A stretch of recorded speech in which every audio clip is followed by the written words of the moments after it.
Gênesis capítulo 35 começa com a narrativa de Jacó saindo de onde ele morava e indo para até a região de Betel, tudo dentro do território de Canaã.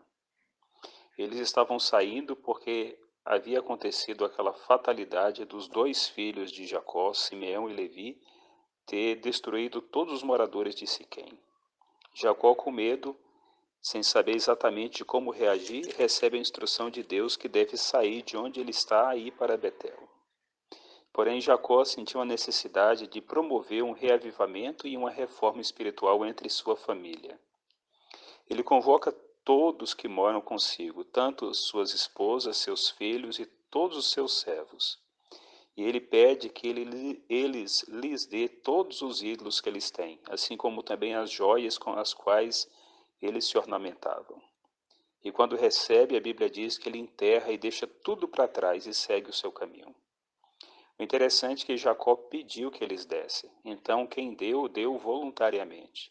Eles tiveram que entender, ou melhor, eles entenderam o que Jacó estava propondo, uma reforma espiritual. Sentiam uma grande necessidade de estar em paz com Deus e em fidelidade ao Senhor. Lembro que quando começou a narrativa da viagem de Jacó saindo lá de Harã, onde morava na companhia de seu sogro, a Bíblia diz que sua amada esposa Raquel furtou os ídolos que pertenciam ao seu pai. Então Raquel, ela praticava a idolatria. Ela temia o Deus eterno, o Deus verdadeiro, mas ela não conseguia entregar o seu coração totalmente a Deus. Ele era dividido com os ídolos. Muitas pessoas nos dias atuais também servem a Deus, mas não o fazem de todo o coração, porque o seu coração é dividido com a idolatria também. A idolatria pode ser as imagens de escultura que Deus terminantemente proibiu no segundo mandamento de sua lei, não fazer e não se curvar-se diante delas, nem daqueles que estão, nem imagens à semelhança daqueles que estão no céu, nem na terra, nem embaixo da terra. Naturalmente, ninguém está vivo embaixo da terra, então a referência é àqueles que já morreram e foram sepultados. Mas a idolatria vai mais do que a idolatria propriamente religiosa. Existem várias formas de idolatria. Tudo aquilo que ocupa um lugar importante em nosso coração, rivalizando com Deus, é idolatria. Um dos exemplos mais claros que eu vejo no nosso povo brasileiro é a idolatria em relação ao futebol. Torcer para um time de futebol, ter seu coração ligado a essas coisas é idolatria, e é pecado tão certamente como fazer ou comprar uma imagem de escultura e se curvar diante dela. Um exemplo disto é quando alguém torce para um time de futebol e aquela partida decisiva ou aquele final de campeonato coincide de acontecer justamente num dia de culto ou na hora do culto. Quantas pessoas deixam de ir para a igreja adorar a Deus para poder ficar diante de uma televisão assistindo? Ou mesmo que vá para a igreja, mas lá o seu coração não consegue se concentrar na adoração ao Senhor. Os seus pensamentos estão no resultado daquela partida decisiva. Isto é uma evidência clara de que o coração é idólatra, que as afeições estão divididas, elas não são inteiramente do Senhor. Voltando aqui à história de Jacó, no capítulo 35, a Bíblia diz que eles dão os seus ídolos para Jacó como suas joias também. Então entendo que foi uma entrega voluntária. Jacó pediu e eles reagiram positivamente. Sentiu a necessidade de se acertarem com Deus. E é interessante que nesse mesmo capítulo diz que morre Débora, a ama de Raquel, e a própria Raquel. Como Deus é longânimo e misericordioso. Deus esperou para que estas mulheres pudessem romper com a idolatria. Débora era uma daquelas moças que vieram na companhia de Raquel quando ela saiu lá de sua terra. Assim como sua mãe assim como sua sogra, a mãe de Jacó, quando saiu de sua terra, ela veio com damas de companhia para poder fazer-lhe companhia realmente para estar com ela nessa terra estranha. Também Raquel, quando sai lá de sua terra, ela vem na companhia de alguém que esteve com ela durante toda a sua vida, era sua ama. Talvez Débora tivesse influenciado Raquel, ou talvez apenas compartilhava com Raquel desse sentimento religioso idólatra.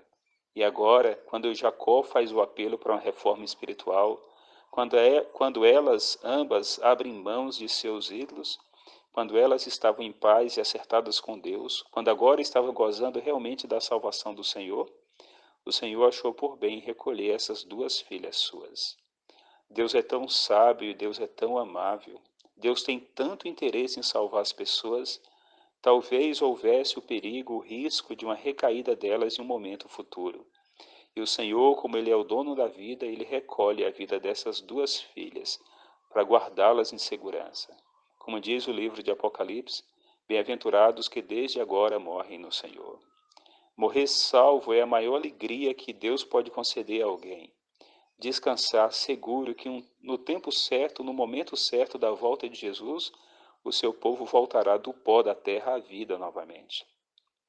Acredito que essas duas mulheres morreram na mesma época, não no mesmo dia, mas na mesma época, logo depois da reforma espiritual, logo depois que havia aberto mão da idolatria, como sendo uma forma do Senhor preservá-las para a salvação.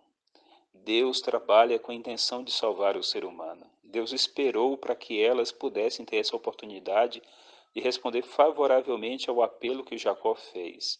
E para guardá-las em vida, o Senhor retirou essa vida terrena, passageira e rápida, para poder preservá-las para a eternidade, mostrando o grande amor, a incrível longanimidade de Deus. Neste capítulo também fala da morte de Isaac. Logicamente, não foi na mesma época aqui. O capítulo apenas está tratando do assunto dentro do mesmo capítulo, mas aqui tem um intervalo de tempo muito grande. Isaac casou aos 40 anos, foi pai aos 60. E agora Jacó, quando volta da terra de Harã, volta exatamente aos 60 anos, a idade que seu pai tinha quando ele nasceu. Mas o texto bíblico diz que Isaac morreu aos 180 anos, mais 60, dividido em 3 intervalos de 60 anos. Morreu, o texto diz que velho e farto em dias. Não morreu de doença, não morreu de acidente, mas morreu segundo o curso natural da vida. Viveu de forma abundante, envelheceu, enfraqueceu e morreu. Se o pecado não tivesse entrado neste mundo, 160 anos é nada, absolutamente nada. Mas para os nossos dias atuais, 160 anos é uma vida bastante longa. Hoje ninguém consegue viver mais do que 120 anos.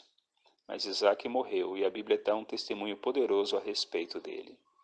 Um homem de Deus que compartilhava a fé de seu pai Abraão e que conseguiu passar para o seu filho Jacó este mesmo temor profundo ao Deus eterno. Mas um detalhe bastante importante neste capítulo é quando Jacó está indo em direção a Betel, o verso 10 diz bem assim. Vou pegar o verso anterior, verso 9. Vindo Jacó de Padã Arã, outra vez lhe apareceu Deus e o abençoou. Disse-lhe Deus, o teu nome é Jacó. Já não te chamarás Jacó, porém Israel será o teu nome. E lhe chamou Israel. Disse-lhe mais, eu sou o Deus Todo-Poderoso. Sê fecundo e multiplica-te uma nação, e multidão de nações sairão de ti, e reis procederão de ti. A terra que dei a Abraão e a Isaque dou a ti, e depois de ti a tua descendência. E Deus se retirou dele, elevando-se do lugar onde lhe falara. Que privilégio extraordinário Jacó teve. A Bíblia diz que Deus lhe apareceu. O Senhor se mostrou a Jacó e conversou pessoalmente com ele. Deus estava mostrando proximidade com o seu servo, dando a ele a intimidade de falar pessoalmente com o próprio Deus. E Deus reafirma algumas coisas importantes. Primeiro, Deus reafirma o que já havia dito para ele através do anjo que lutou com Jacó, que estava dando para ele um novo nome, pois a sua experiência com Deus era tão marcante que ele não mais seria aquele velho homem, ele era um novo homem. Eu li no dicionário que o nome Israel significa aquele que viu a Deus, ou aquele que vê a Deus, mostrando que Deus tinha aparecido para ele naquela noite lá no ribeiro do Jaboque e agora pessoalmente também se apresenta diante dele para confirmar a promessa, tanto de receber a terra, mas como de ter uma descendência muito grande. Jacó, que agora se chamava Israel, deu origem ao povo de Israel, dos quais vieram realmente muitos reis. É exemplo de Davi, de Salomão, de Ezequias, de tantos outros. Mas o Senhor disse que ele seria pai de uma nação e depois pai de nações. É que Jacó, ele é herdeiro de Abraão da fé. E todos aqueles que são da fé são filhos de Abraão, são filhos de Jacó. Nós não nascemos lá naquela região do mundo onde está o território de Israel. Nós não somos herdeiros, ou melhor, descendentes segundo a carne de Abraão, de Isaque e de Jacó. Mas nós somos herdeiros das mesmas promessas e descendentes da fé de Abraão, de Isaque e de Jacó. Nações do mundo todo que creem no Deus eterno, que serve a esse Deus único, eles são descendentes espirituais destes três homens, Abraão, Isaque e Jacó. Um dia todos nós que estivermos no reino de Deus poderemos ver o Senhor. Nas próprias palavras do Senhor Jesus no Sermão da Montanha, ele disse: Bem-aventurados limpos de coração, porque verão a Deus. Hoje nós nos relacionamos com Deus pela fé, sem vê-lo pessoalmente. Mas quando o pecado for banido para sempre, quando nós estivermos completamente purificados no reino de Deus, nós veremos o Senhor face a face, assim como os anjos o veem. Jesus, falando sobre as crianças, ele disse que ninguém deve maltratar as criancinhas, porque os anjos que assistem essas crianças veem a face do Pai Eterno todos os dias. Então, assim como os anjos veem a Deus, nós também poderemos ver o Pai, o Filho, e nos relacionarmos com Ele por toda a eternidade também. Possamos descansar em um relacionamento com Deus, um relacionamento de salvação.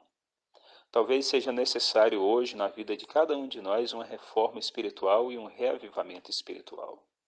Assim como a família de Jacó teve que deixar os ídolos para trás, e também as suas joias, os seus ornamentos, nós precisamos deixar também muitas coisas, que talvez algumas delas sejam verdadeiramente ídolos em nossa vida.